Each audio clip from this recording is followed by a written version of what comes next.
क्या पंजाब में गिरने वाली है सरकार? केजरीवाल 2 तारीख को जेल जाएंगे। उधर 4 जून को पीएम हैट्रिक मारने वाले हैं और 6 जून तक पंजाब की सरकार गिर जाएगी। अमित शाह ने चुनावी रैली में ऐसा खुलकर क्यों बोला? पहले ही महाराष्ट्र, बिहार, झारखंड जैसे राज्यों में शाह की चाणक्य नीति से बड़ा बदलाव हो चुका है।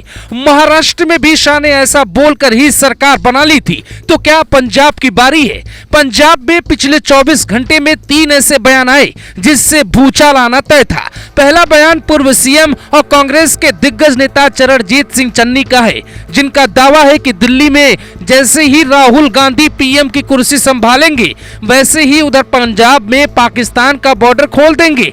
पाकिस्तानी बॉर्डर खोलकर वहां की जनता का इलाज करेंगे, जनता को एजुकेशन देंगे, अस्पताल में उनकी मदद करेंगे। इस बयान के बाद भी बवाल मच गया। इस बयान पर भी आते हैं और आपको सुनवाते हैं, लेकिन पहले शाह का वो दावा सुनते हैं जिसमें वो खुलकर चुनावी रैली में ये तक कहते हैं, कुछ सीटें लोकसभा की जितवा दीजिए, कुछ दिन में मैं बताता हूं पंजाब की सरकार रहेगी या गिर जाएगी। तो क्या बीजेपी वहां कुछ करने वाली है? क्या पंजाब में भी राष्ट्रपति शासन लगने जैसे हालात हो सकते हैं? यह भगवंत मान को भी जेल में डालने का इशारा था। शाह के बयान का पूरा समीकरण समझाते हैं, लेकिन पहले आप सुनिए उनका बयान। पंजाब में इस चुनाव में आप कुछ साथी भेज दीजिए, मैं बताता हूं ये भगवंत मान की सरकार यहां भाजपा के विजय के बाद लंबा चलने वाली नहीं है, लंबा चलने वाली नहीं है। शाह के बयान और पंजाब विधानसभा की हालत एकदम अलग है। कहने का मतलब यह है कि विधायक टूटकर बीजेपी में आएंगे और बीजेपी सरकार बना लेगी। ये बात पूरी तरह से गलत है। सच्चाई ये है कि यह बयान उस ओर इशारा करता है जिसमें केजरीवाल की तरह पंजाब में मान को भी जेल में डाला जा सकता है। जानकार ऐसा दावा करते हैं कि पंजाब में मान सरकार भी केजरीवाल के साथ जांच के दायरे में आ सकती है।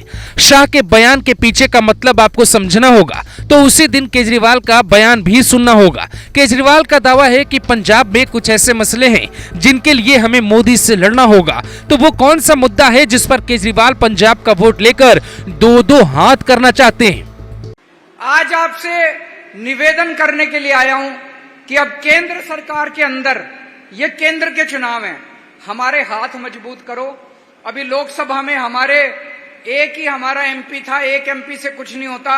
अगर आपने 13 की 13 सीट आम आदमी पार्टी को दे दी तो हमारे केंद्र सरकार में हाथ मजबूत होंगे।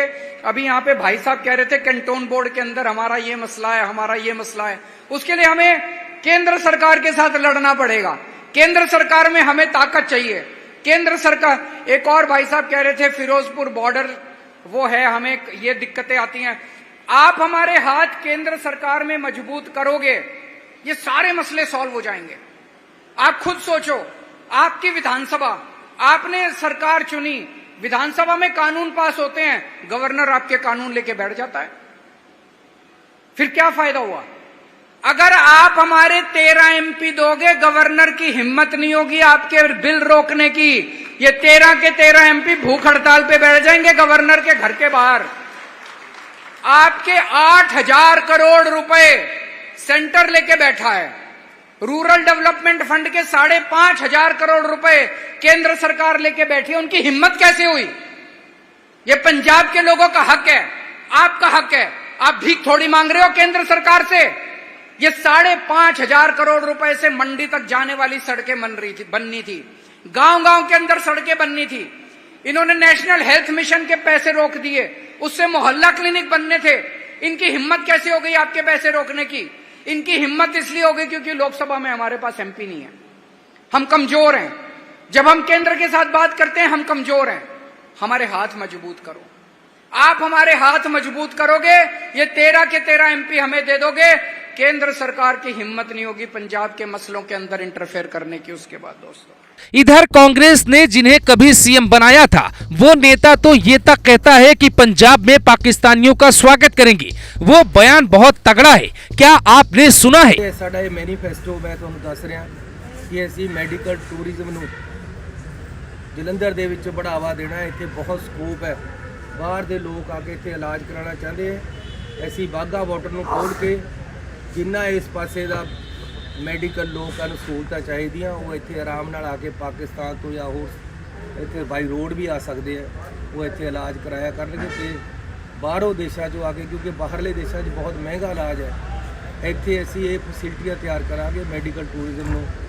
तो क्या शाह की बात में दम है और पंजाब की सरकार को गिराना ही पड़ेगा, क्योंकि केजरीवाल का एक केस खुलने वाला है जिसमें किसी खालिस्तानी संगठन से कुछ लेन देन की बात हो रही है। अगर वो केस खुला और सही पाया जाता है तो फिर पंजाब से लेकर बंगाल तक बवाल मचेगा और शाह के दावे में आपको दम दिखाई दे सकता है।